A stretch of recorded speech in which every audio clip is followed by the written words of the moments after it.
The sea was a furious, churning beast, its waves crashing against the hull of the sea serpent with the force of a battering ram. Captain Alistair Redbeard Thorne stood firm at the helm, his weathered face a mask of grim determination. He was a man forged by the Caribbean sun and salted by its spray, his reputation as a just yet fearsome pirate preceding him from Port Royal to Tortuga. But his most valuable treasure wasn't gold or jewels. It was his crew, a motley family bound by loyalty and respect. Below deck, the storm was a cacophony of groaning timbers and creaking ropes. Eleanor, a woman of quiet grace and surprising resilience, clutched a wooden beam for stability. She had been taken from a merchant ship bound for Havana, a prize of opportunity rather than a target of aggression. Unlike the other captured passengers who cowered in fear, Eleanor's demeanor was one of somber stoicism. Her pale, elegant features and the fine silk of her worn dress spoke of a life far removed from the brutal reality of the sea.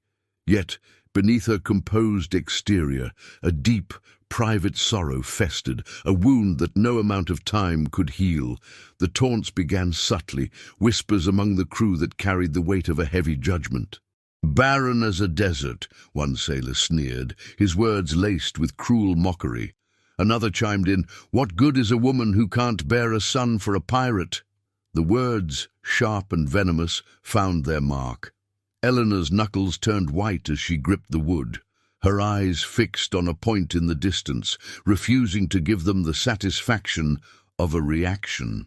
Suddenly, the laughter was silenced by a deep, resonant voice. "Enough!" Alistair, having descended to check on the cargo and the captives, had heard the vile exchange. His presence commanded instant silence. He strode towards the group, his imposing figure casting a long shadow over the mocking sailors. His gaze, usually warm and filled with a quick wit, was now a cold, piercing blue that sent a shiver down their spines. "She is under my protection," he declared, his voice a low rumble. "Any man who dishonors a guest on this ship dishonors me, and a dishonor to me is met with the whip." The threat was clear and unequivocal. The sailors dispersed, their bravado evaporating in the face of his authority. Alistair turned to Eleanor, his expression softening. The fire in his eyes was replaced with a deep, unsettling compassion. He saw not a prize or a burden, but a woman in pain, carrying a weight far heavier than any treasure chest. "I apologize for my men's insolence," he said, his voice now a gentle balm. "They know not the meaning of respect." Eleanor finally met his gaze. Her eyes, the color of a stormy sea, held a world of unspoken sorrow. "They speak the truth, Captain," she said, her voice a fragile whisper. "I am unable to bear children." Her admission was not a confession of guilt, but a statement of fact, delivered with a quiet resignation that broke something inside Alistair. He had seen countless acts of bravery and despair, but this quiet strength, this dignified acceptance of her fate, was unlike anything he had ever witnessed. In that moment, surrounded by the chaos of the storm, a different kind of storm raged within him. A tempest of empathy, respect, and an undeniable connection to this woman. "That does not define your worth," Alistair said, his hand gently touching her shoulder. The contact was a jolt, a current of understanding that passed between them. A person's heart, their courage, their soul, those are the true measures of a man or a woman, not what their body can or cannot do. The words were not just a comfort, they were a revelation. Eleanor had lived her life defined by this one, single, painful truth. To hear a man, a pirate no less, dismiss it with such unwavering conviction felt like the first breath of fresh air after a lifetime spent underwater. The raw, emotional honesty of the moment, the shared vulnerability in the heaving belly of the ship, planted the first seed of a bond that would soon flourish into something far more profound. As the storm raged outside, a quiet, unexpected calm settled between them, a silent promise of a different kind of life. The storm eventually subsided, leaving in its wake a sea of shimmering turquoise under a brilliant Caribbean sky.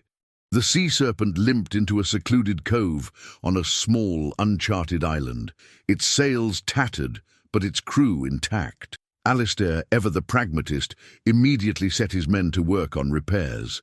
Eleanor, too, found a purpose, tending to the injured crew members with a gentle competence that surprised everyone.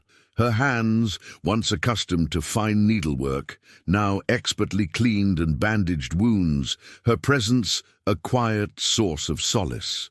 The days that followed were a blend of hard labor and quiet moments shared between Alistair and Eleanor. He would find her sitting on the shore, watching the waves, her expression a mix of contemplation and a dawning sense of peace. He learned about her life in Port Royal, a life of social obligations and a marriage to a man who saw her only as a means to an heir. Her infertility was not just a medical fact, it was a social mark, a source of shame and scorn. One afternoon, Alistair joined her on the sand. "You seem different here," he observed, his gaze sweeping across the pristine beach. "I am," Eleanor confessed, a small, genuine smile gracing her lips for the first time since her capture. "I feel free. The expectations, the whispers, the constant weight of disappointment, they don't exist here. On your ship, with your crew, I am just Eleanor." Alistair's heart ached with a strange mixture of joy and sadness. "That is all you should ever be," he said, his voice earnest. "Just Eleanor. You are a woman of immense courage and kindness. Any man would be a fool not to see that." Their conversations deepened, weaving a tapestry of shared fears, dreams, and vulnerabilities. Alistair spoke of his own past, of a rigid, loveless upbringing that led him to the sea in search of freedom.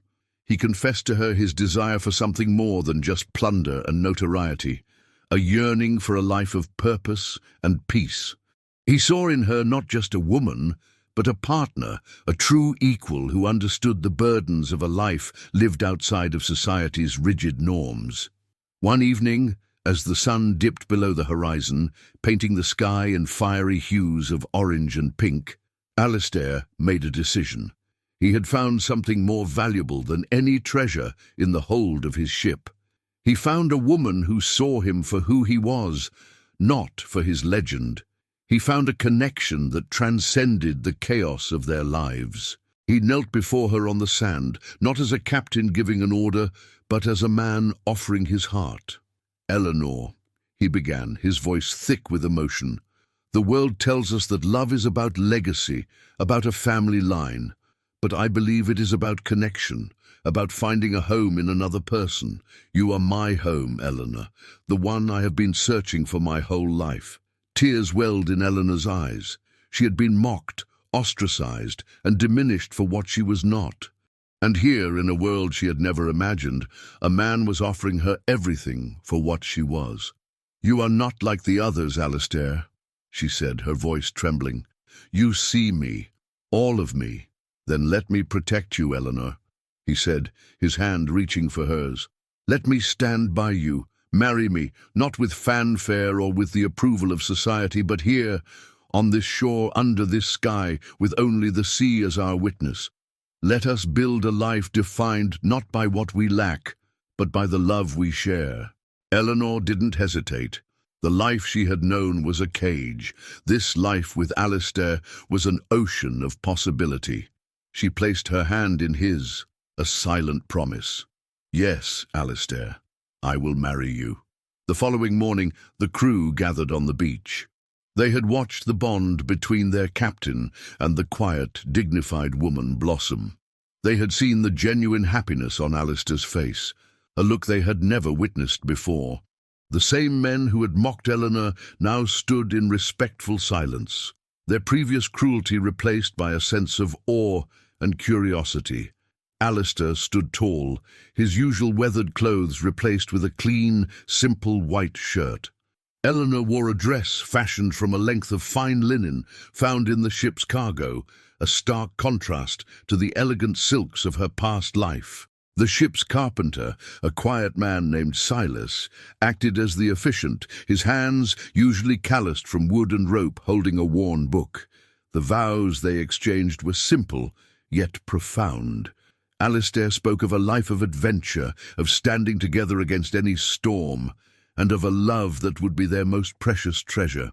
Eleanor, her voice clear and strong, spoke of finding a home in his heart, of a love that healed old wounds and offered a future she never thought possible. There was no gold ring, only a simple rope braided from strands of seaweed, a symbol of their bond to the sea and to each other. As they stood on the shore, a light breeze carrying the scent of salt and tropical flowers, they were not a pirate and his captive, but a man and a woman starting a new chapter. The crew, at first silent, erupted in cheers. The celebration that followed was a feast of freshly caught fish and stolen rum, a testament to the unique family they had become. The marriage was not just a ceremony, it was a commitment to a shared life, a partnership forged in empathy and respect. Alistair's life as a pirate took on a new purpose. He still led his crew in daring raids, but now with the added motivation of building a life with Eleanor. She, in turn, became his anchor, his confidant. She helped him manage the ship's resources, tended to the wounded, and most importantly, offered a quiet wisdom that often guided his decisions. One day, while anchored near a bustling port, Alistair's crew was ambushed by a rival pirate crew seeking to settle an old score. The fight was fierce and brutal. Alistair was cornered, his men outnumbered. Just as a cutlass was about to strike him down, a figure emerged from the shadows of the port's marketplace, Eleanor. She was not a helpless damsel in distress. She had learned to handle a pistol and a blade from the sea serpent's quartermaster. She fired her pistol with a steady hand, taking down one of the attackers, and then, with a surprising ferocity, engaged the man who had cornered Alistair. Her movements were not of a trained fighter, but of a woman fighting for her life and the life of the man she loved. The act was a turning point. Her bravery, her loyalty, her ability to stand and fight alongside him solidified her place in the crew's eyes. She was not just the captain's wife. She was a member of their family, a pirate in her own right. Together they fended off the attack, their bond strengthening with every parry and strike.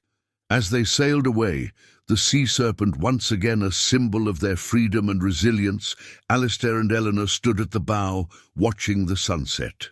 He held her close, a feeling of deep, profound peace settling over him. "You are more than I ever deserved, Eleanor," he murmured, his lips brushing her hair. "You saved me, not just today, but the day you saw past the legend and saw the man." "And you," she replied, her eyes filled with a love that spoke of 1,000 promises. "You saved me from a life I was not meant to live. You showed me that a person's worth is not found in what they can give to the world, but in who they are. Our life together, it is the greatest adventure of all." And so, the pirate captain and the woman who was mocked on deck found their happily ever after, not in a grand palace or a quiet manor, but on the open sea. Their love a compass that guided them through every storm, their lives a testament to the idea that the truest treasure is a love that values the soul above all else. If you enjoyed this story and want to see more tales of pirates, romance and adventure, be sure to subscribe to our channel. Hit the like button and leave a comment below with your favorite part of the story. And don't forget to ring the notification bell so you don't miss our next video. Thank you for watching.